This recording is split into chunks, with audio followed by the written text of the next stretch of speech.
Así es. ¿Qué tal? Bueno, ¿qué es el riesgo país? Bueno, es una buena pregunta, ¿no? Hay muchas generaciones de millennials que apenas escucharon hablar de este concepto. El riesgo país básicamente es, en términos estrictos y técnicamente, es la sobretasa que paga Argentina por endeudarse respecto a lo que paga Estados Unidos, ¿sí? Ajá. Es decir, cuando hablamos de un riesgo país, por ejemplo, de 1000 puntos, lo que estamos queriendo decir es que Argentina tiene que pagar en promedio 10% más por colocar bonos en el exterior que lo que paga Estados Unidos, ¿sí? Es una medida comparativa, entonces. Es una unidad comparativa, en realidad, cuando lo tomamos en valores de puntos básicos, como se denomina, lo que hacemos es comparar, bueno, países similares con riesgo crediticio similar, a ver cómo está Argentina respecto a esos pares, digamos. Sí. Obviamente nunca vamos a pretender que Argentina coloque a tasas de rendimiento como Estados Unidos, que es un país desarrollado, pero sí nos comparamos con los mercados emergentes, otros países emergentes. Y ahí entra a jugar Argentina, ¿no? Argentina hoy te pagar un costo muy alto para ir al mercado de deuda voluntaria si así quisiera. Claro, Digamos. esto es, Argentina necesita financiamiento, si va a los mercados exteriores va a tener que pagar esta sobretasa, como una especie de penalización porque es un país de riesgo. Sí, a ver, estos 950 Sí. puntos básicos que Sí. empezaba a ser bloque, evidentemente es algo inalcanzable porque si un país se endeuda 950 más lo que se endeuda a Estados Unidos, que es alrededor del 2,5%, estamos hablando que Argentina como mínimo tendría que estar pagando 12-13% por colocar bonos. Y eso es inviable para cualquier programa financiero sustentable de largo plazo.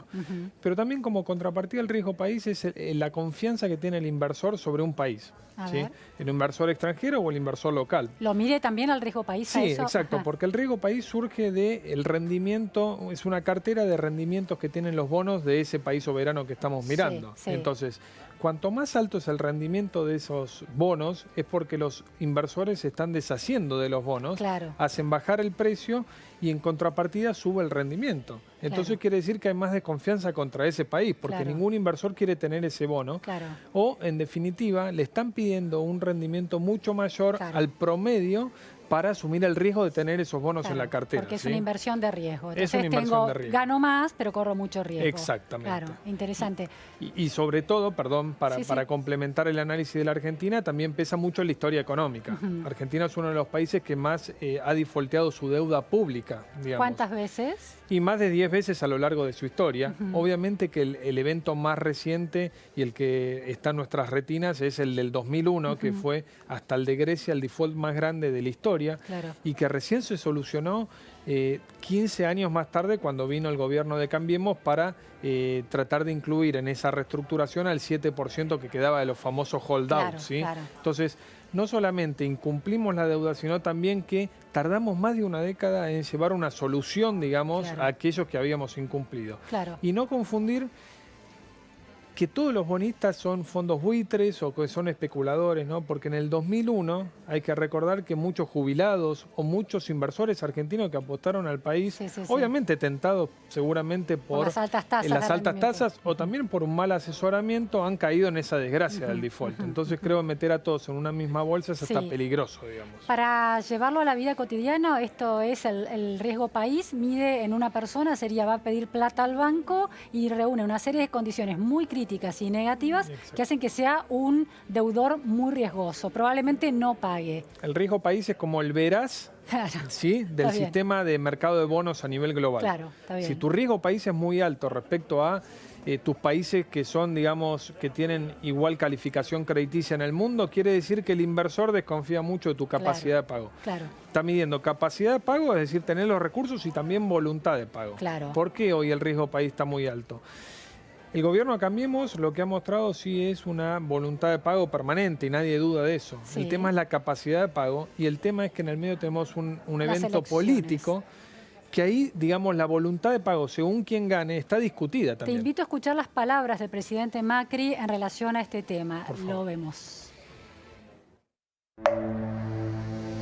Porque el mundo duda que por ahí los argentinos queremos volver atrás y eso le da mucho miedo al mundo. Entonces aumenta el riesgo país, toman posiciones más defensivas, pues yo creo que están equivocados. La duda es infundada de los argentinos, no vamos a volver atrás. Los argentinos entendimos que la magia no existe, el mesianismo nos lleva a destruir la sociedad, a comportamientos patoteriles que no nos sirven, no suman. Lo que suma es escucharse, dialogar, es trabajar en equipo.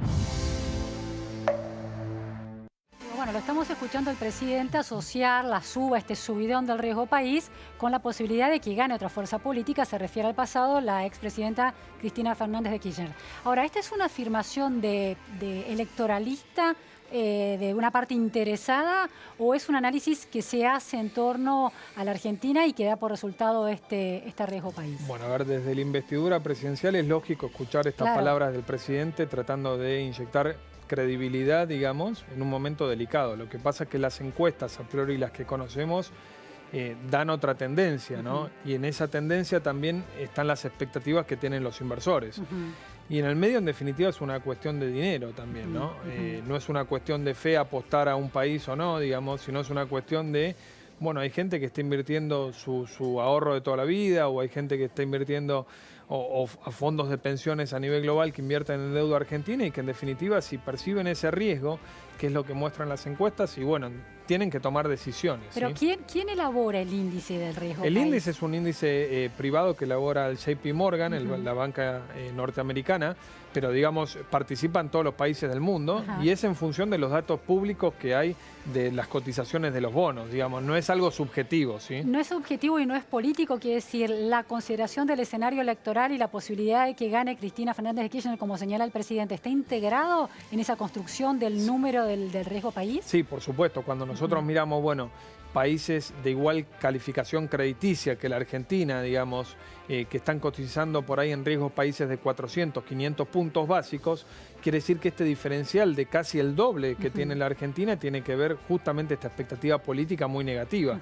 digamos, de la vuelta de un gobierno para nada, digamos, amigo de los mercados, con reglas de juego inestables, y evidentemente todo ese cóctel pesa en el precio de los bonos y en la expectativa que haya futuro, ¿sí? Es decir, que de alguna manera es alarmante la cifra del riesgo país, pero políticamente lo beneficia al gobierno, porque lo que está midiendo es la aversión al riesgo de exponerse a una futura presidenta Cristina Fernández de Kirchner. Bueno, esa lectura es muy válida, ¿sí? Es como una paradoja, porque también, digamos, al gobierno le conviene que Cristina Fernández de Kirchner por algún motivo se sume al round o al ring, digamos, y bueno, que se polarice la elección. Pero en definitiva en el medio hay mucho costo financiero para el país, mucho costo de credibilidad para los inversores.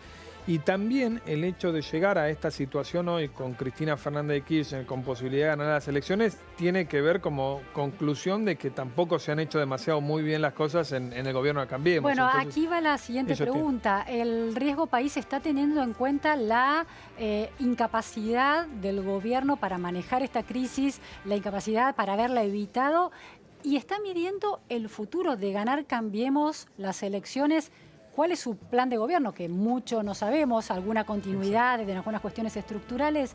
¿Está midiendo eso de que el gobierno no ha sido, digamos, tan talentoso para esto? Sí, sin duda. El riesgo país incorpora todos los aspectos, digamos. Sí, que Cristina Fernández de Kirchner podría decir que este nivel de riesgo país, para hacerle una lectura a favor, tiene que ver con la inoperancia del gobierno para manejar cuestiones económicas. Sí, sería un poco una lectura un poco cínica teniendo en cuenta el historial de Cristina Fernández de Kirchner en su relación con el mercado en los 8 años que estuvo en el gobierno. Pero podría ser, sí. Objetivamente también incorpora parte de la realidad actual el índice. Sí, de todas formas no sé cuánto le interesa al gobierno, a un posible gobierno kirchnerista, convencer al inversor, mirar los riesgos, el índice de riesgo país, etcétera, con, digamos, esas políticas tan opuestas o confrontativas que tuvo con el mercado y con los inversores. En definitiva, a ver, ¿por qué a los ciudadanos comunes nos tiene que importar esto, más allá de que trabajemos o no, en la cuestión de las finanzas? Básicamente porque el riesgo país tiene un impacto directo sobre el riesgo del crédito interno en la Argentina, sobre el costo del crédito en la Argentina.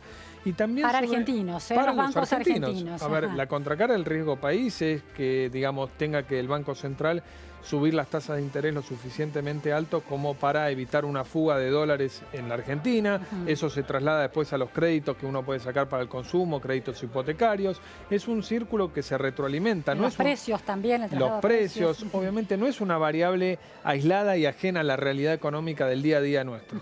Y también en un país que necesita, digamos, poner sobre la mesa un proyecto de país de 10, 15 años para financiar el desarrollo y el crecimiento económico, es imposible hacerlo sin ahorro, ¿sí? Sin ahorro. Y sin ahorro a tasas relativamente baratas en el sentido de que se pueda repagar. Claro. Estas tasas de riesgo país lo que indica es que el ahorro disponible en el mundo para la Argentina hoy está prácticamente cerrado. Y es por eso que nosotros recurrimos al Fondo Monetario Internacional también, ¿no? Todo tiene que ver con todo. Prestamista de última instancia, como Exacto. se dice, claro. Y después del fondo, ¿qué? Digamos, ¿no? Claro, Ese es el gran miedo que hoy está, digamos, haciendo que los bonos argentinos sean muy golpeados, mucho más que en el resto del mundo emergente, aun cuando estamos pasando días turbulentos para los mercados emergentes en particular. Diego, dijiste que los millennials quizás no habían escuchado nunca hablar del riesgo país. ¿Cuándo era un tema? ¿Cuándo fue la última vez que el riesgo país fue un tema por sus niveles, ¿no?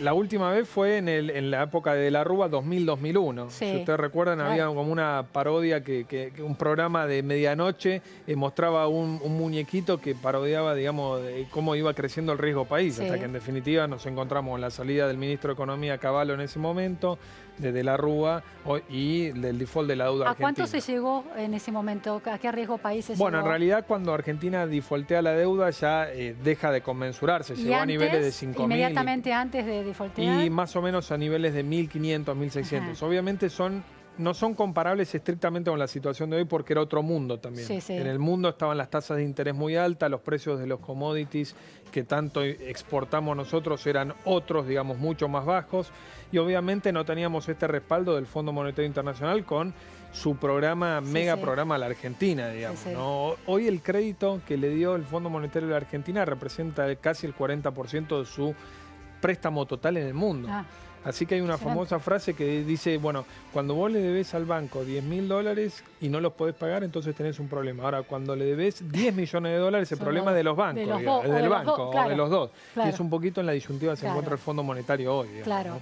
El fondo esperaba que esta situación, cuando efectivamente se hace el acuerdo el año pasado, ¿se podía prever que el riesgo país iba a tener estos niveles? No, al contrario. Digamos, el acuerdo del fondo se pensó justamente para estabilizar a Argentina en términos financieros, para que haya un periodo de transición de 6 a 8 meses y en definitiva el riesgo país vuelva a niveles relativamente normales para la Argentina. Argentina va a poder refinanciar sus pasivos en los mercados voluntarios. ¿Qué sería normales? Normales, en el gobierno de Macri en el año 2016-2017, cuando había confianza en este gobierno, el riesgo país llegó a estar abajo de los 400 puntos básicos. ¿Sí? Y en el mejor momento de la gestión de la expresidenta Cristina Fernández de Kirchner, ¿a cuánto llegó? Los momentos de mayor confianza. Bueno, en realidad estaba distorsionado porque el riesgo país, al tener, digamos, todavía esa parte de holdouts o de deuda que no estaba arreglada, entonces estaba distorsionado. Siempre estuvo en un promedio entre 1.000 y 1.200 puntos. Claro, heredado de aquel default. Heredado del default y de la falta de voluntad de solucionarlo. Y Argentina, digamos, durante ese periodo no iba a los mercados de deuda voluntaria, sino que en el mejor de los casos le pedía plata a Venezuela. Cuando Venezuela no nos pudo prestar más al 15%, empezamos a usar las reservas internacionales contra emisión monetaria, digamos. Así que bueno, son caminos, obviamente, pero pensar un país de largo plazo sin crédito es inviable y es imposible. Diego, hay otro indicador que también subió y que es preocupante, y me interesa que lo expliques con esta claridad que lo haces, que es el valor de seguro contra default a 5 años. Bueno, la contracara del riesgo país es que el riesgo país nos indica que cada vez tenemos más riesgo de cobrar los bonos argentinos como inversor, ¿sí? Entonces lo que se negocia en Estados Unidos, en Wall Street, son seguros contra ese default eventual. Es como un seguro.